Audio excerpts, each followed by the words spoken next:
patron saint of death. You may not have heard of her, but recently Santa Muerte began making international headlines. Red glowing eyes look down on worshippers at this small chapel dedicated to Santa Muerte, or Holy Death. Called Santa Muerte, or Saint Death, and her popularity is growing here in Southern California. In a special report, Eyewitness News reporter Robert Olguin shows us the dark side of this new and expanding faith.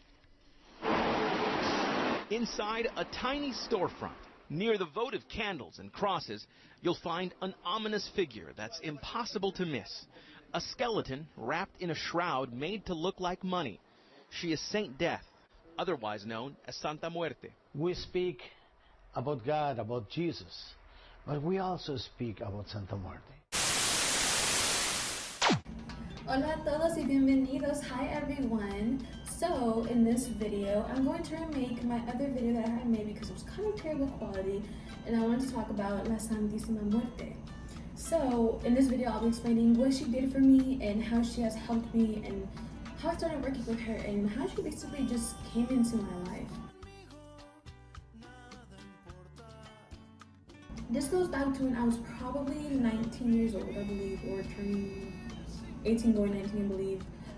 There was a lot going on in that current moment, and I was very sad and depressed. And not only did I have my family's divorce to deal with, that was very much so affecting me in a negative way, I had also had a boyfriend.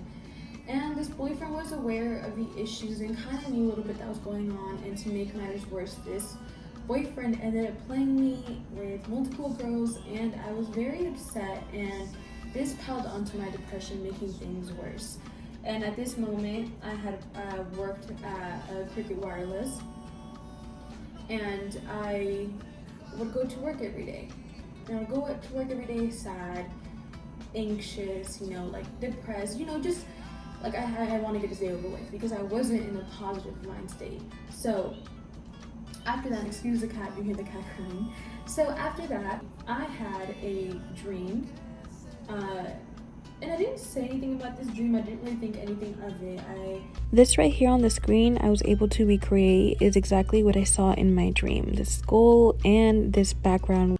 It was black and white, but in like a spiral. You know, when you look at those things and it's like bringing you in, or it seems like it's popping out.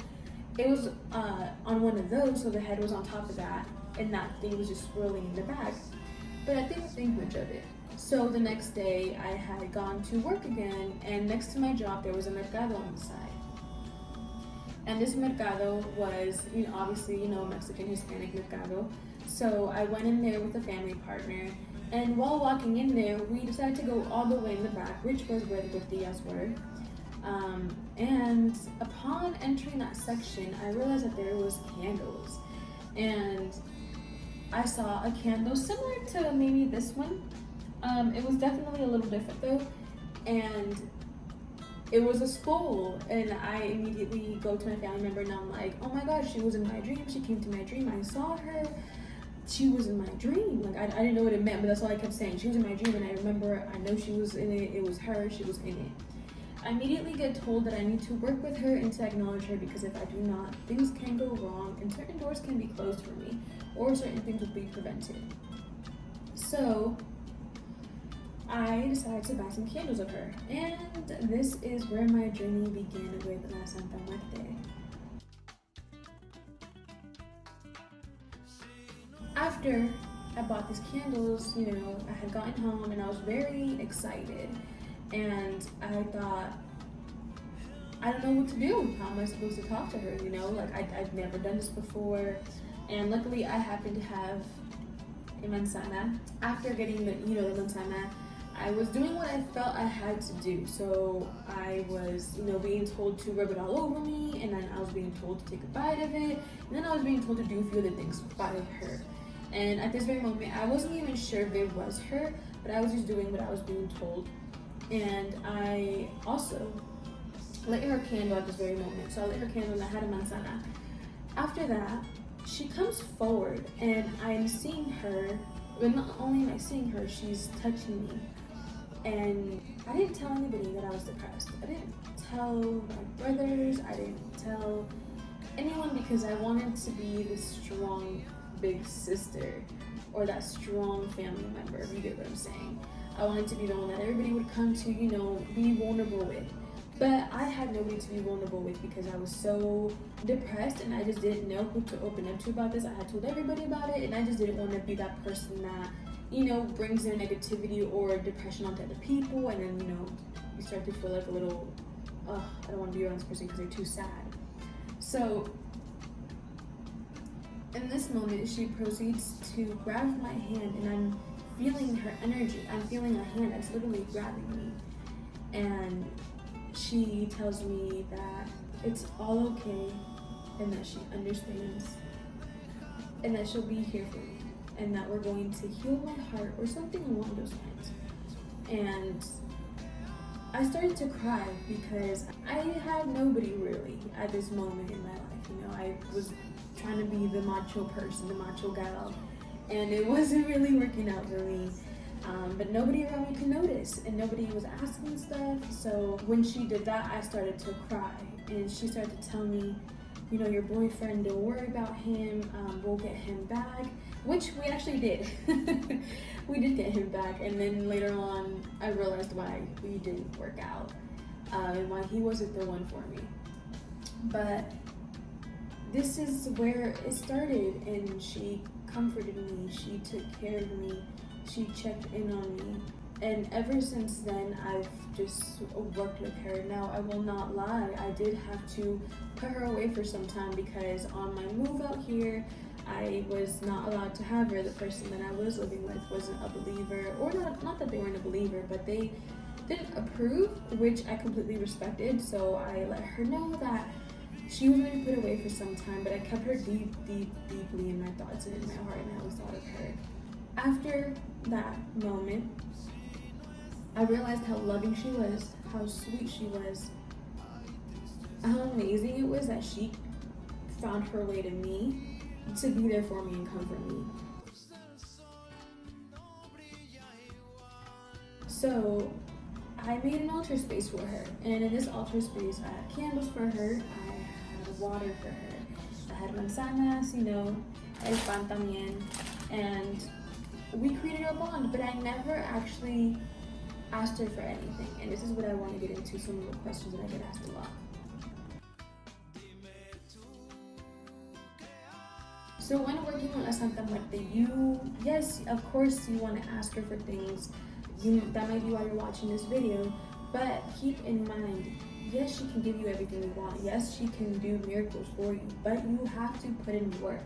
Now, what I mean by that is, you can't just put her up and ask her, I need this and this, when you haven't built that relationship with her. Just like every other friendship, you meet somebody new, right?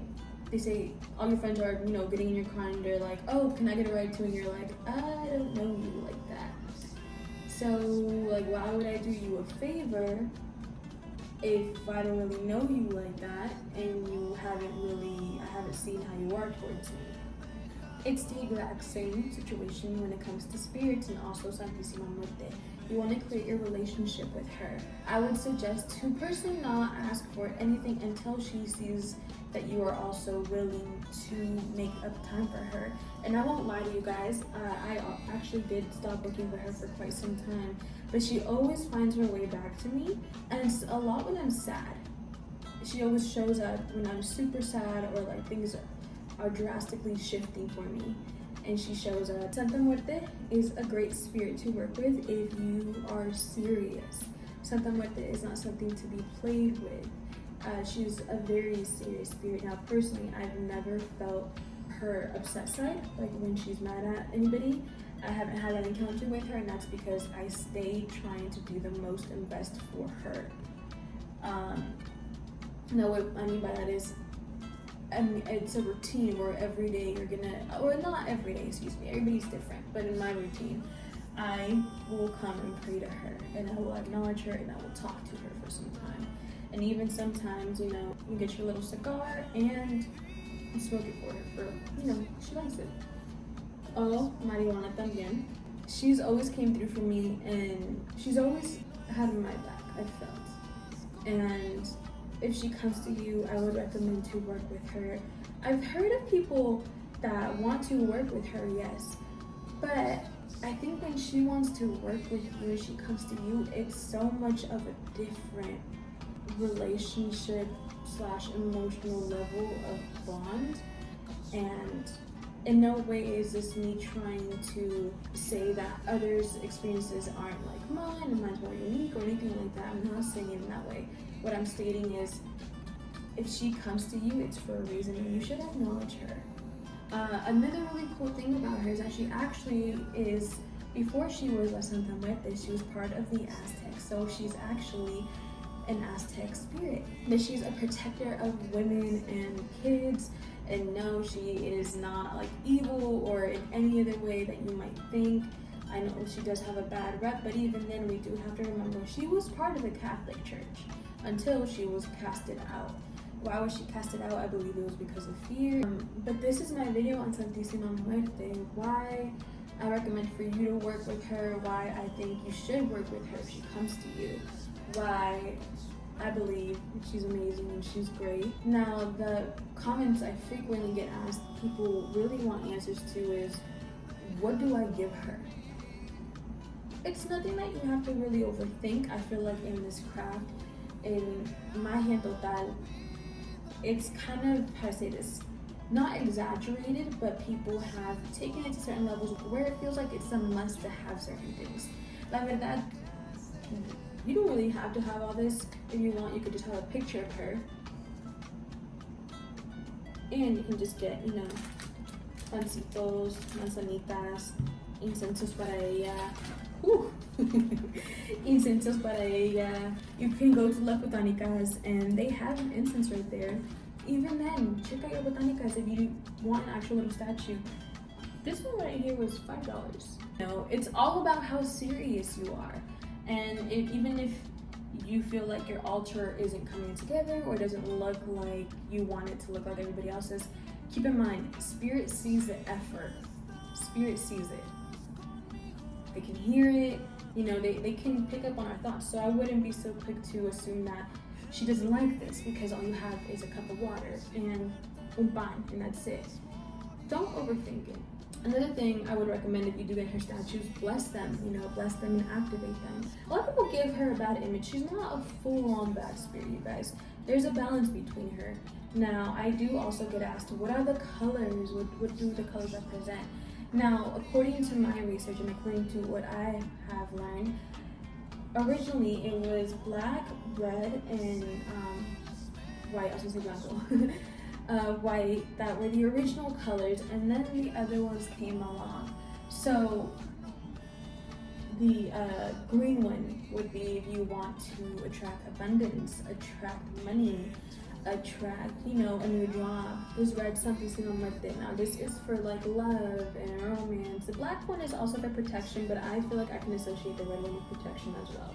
It's hard to really tell you guys the color definitions because at the end of the day, I just want to state, this is all still the same spirit. Even if you do not have the green, red, gold one, and you just have the white one, but you are asking her for money, she will still give it to you because it's still the same spirit. A lot of people do say that you can't put like the red and rainbow and gold and blue Santa Muerte next to each other. They have to be apart. It's the same spirit at the end of the day, in my opinion. And by the way that it feels over here, I wouldn't say that that's exactly the case, that you have to keep them separated. Now, she will come through as long as you keep your word. And I want to state that because I've had videos where people say, I asked her to do stuff for me and nothing happened. Ask yourself, did you take the time to actually research and get to know her? Did you take the time to actually study on her? Did you buy your libros? Did you look her up? Do you have oraciones for her? I've had a lot of people that just need miracles and think that they can just turn to Santa Muerte and ask her, expect things to happen and nothing happens, so they drop her. And the reason I know this is also because she runs in the family through some generations. So a common mistake that was made is assuming that you could just call her, work with her, and then throw her away when you want. It doesn't work like that. And that would be super messed up if somebody did it to you, which we can all agree on. So Do not come to her with the hopes and mentality that she will just grant whatever you want. And that's it. You have to put in work. And even then, are you doing anything to manifest that into your reality? For example, you want to work with Santa Muerte for a job. You want a better paying job. You're over your job. Okay. And you ask her. Nothing happens. But were you looking for a new job? Did you go out there and put in new applications? Were you out there going on walks, persistent? It's not about, oh, le pregunto y ya, como saca lo que yo quiero. No, you have to also put in your work. And it's in no way me trying to make you feel bad or make you feel terrible, but this is how relationships are with spirits. With any spirit, actually. You want to be very respectful towards them. You also do want to give her your water, or some water, excuse me. Le quieres dar agua porque si va a tomar la agua. And I don't think a lot of people do believe that, but she does finish her water. I've had to actually fill up her water over and over again a few times in the past because she would drink her water. You know, as long as you're respectful to her and you're kind, I would say you can definitely give her a shot and work with her. But that's if you feel connected, okay, you guys? Do not feel like you see her and everybody's working for her with her, therefore you want to jump in. Make sure you check her out first. Check out her background. Check out what she's capable of. Is this a spirit that can take care of what you would like to bring forward, or do you need to work with a different spirit? Just because I see people jump into this so quick. But other than that, that was my video with Santa Muerte, and I really hope you guys enjoyed it, and I hope you guys found it helpful. And if you have any other questions, you can definitely contact me down in the description bar. My email will be right there, or you can leave a comment down below and I'll try to get to it. Also, you guys, I am open to spell work now, if you haven't noticed. So definitely check out my Instagram at The Highest Kingdom. You guys have a good day, and I'll see you guys next time.